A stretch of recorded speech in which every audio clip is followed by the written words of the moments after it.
Hey, good to see everyone again. If you're new, welcome.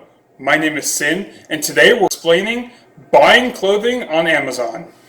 Okay, so starting right off, buying clothing on Amazon, it's not necessarily a good or bad thing. Okay, so obviously there's going to be a lot of gray in between, and let's go ahead and start covering. One very important thing to keep in mind when buying clothing on Amazon is this. There's a reason why you don't see too many bigger or name brands on Amazon because, firstly and foremost, it heavily cuts into their own profit margins. So, with that, it's relatively self explanatory, but just let me give you an example. So, for those of you who aren't aware, Amazon sellers, they have to pay a fixed monthly amount. So, depending on their membership, it's either, I believe, $29.99 or $49.99 a month, which is relatively hefty. Now, take on top of that, for every sale that they make, it's an additional 15% off of their total, sale price. So if I sold something for $100 on Amazon, the most I'm going to walk away, categorically speaking, will be $85. Obviously, there's some categories like electronics where Amazon doesn't take as much, but obviously, since we're talking about clothing, we're going to use that 15%.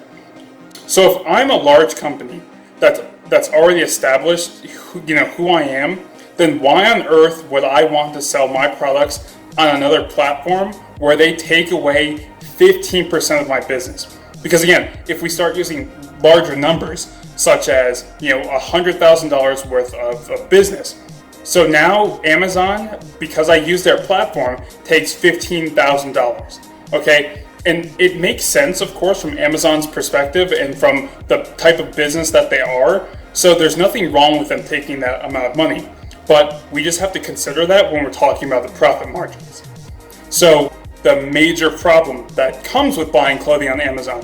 Number one, most people are heavily reliant on reviews, which is fine. Okay, that's great.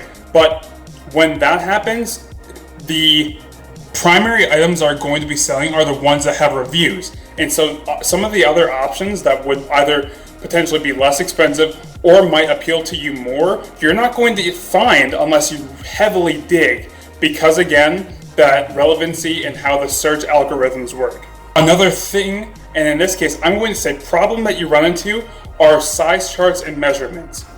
So for me personally, I know all of my measurements, and that's what I go off of when I'm buying clothing online. And I kid you not, 99% of the time, I'm accurate in my buys.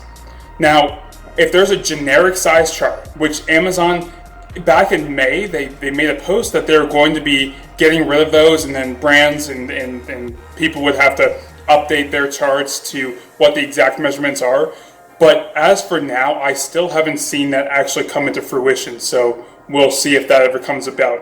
And if it does, then I'll change this response. But for now, if we're using a generic size chart, then that's never helpful, especially because there's all sorts of international sizing. So we'll get more heavily into that in a moment.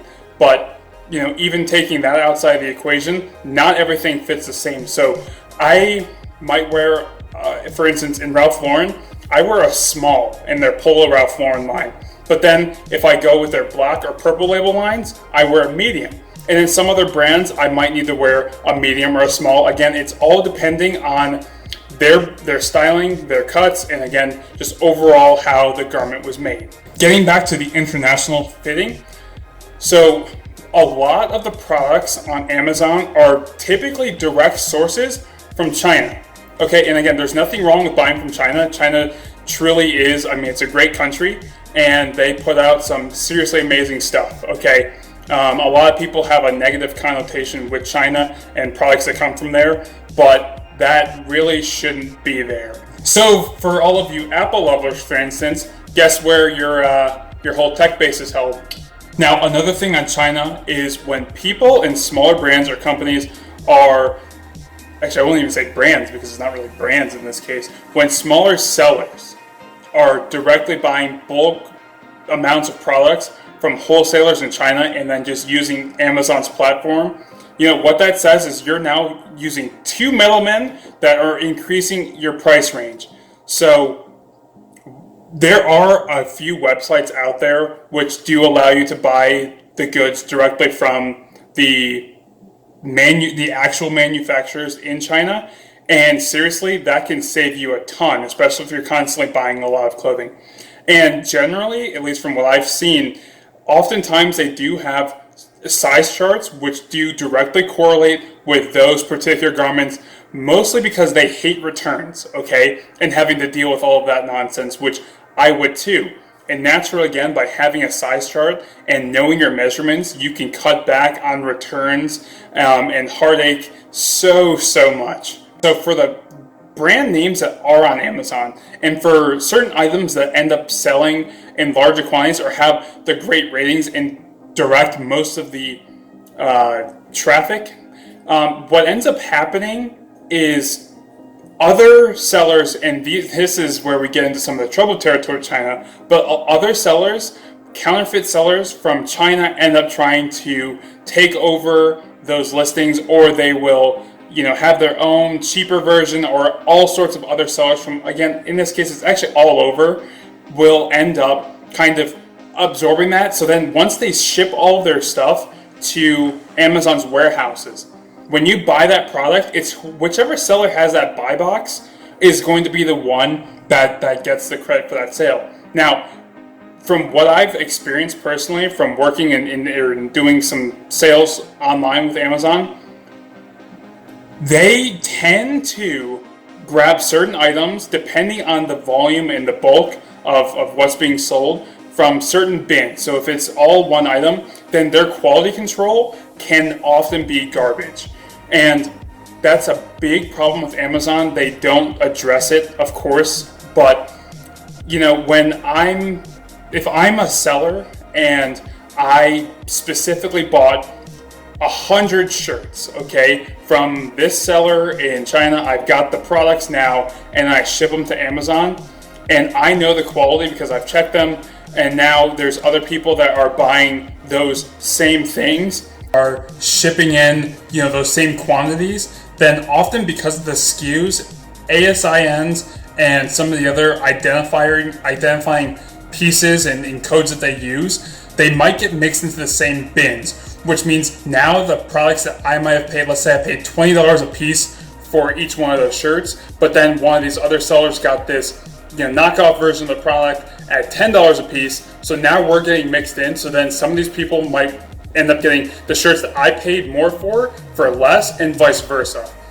And obviously that creates a lot of problems that you wouldn't have if you're buying straight from the brands themselves, or if you were shopping in a different marketplace. So I'm not looking to divert business from Amazon. By no means am I doing that, okay? Amazon truly is a great company, and they really earned their spot, okay? But knowing these things, especially in relation to buying clothing, can be very helpful, and again, save you a lot of troubles that might come along the way.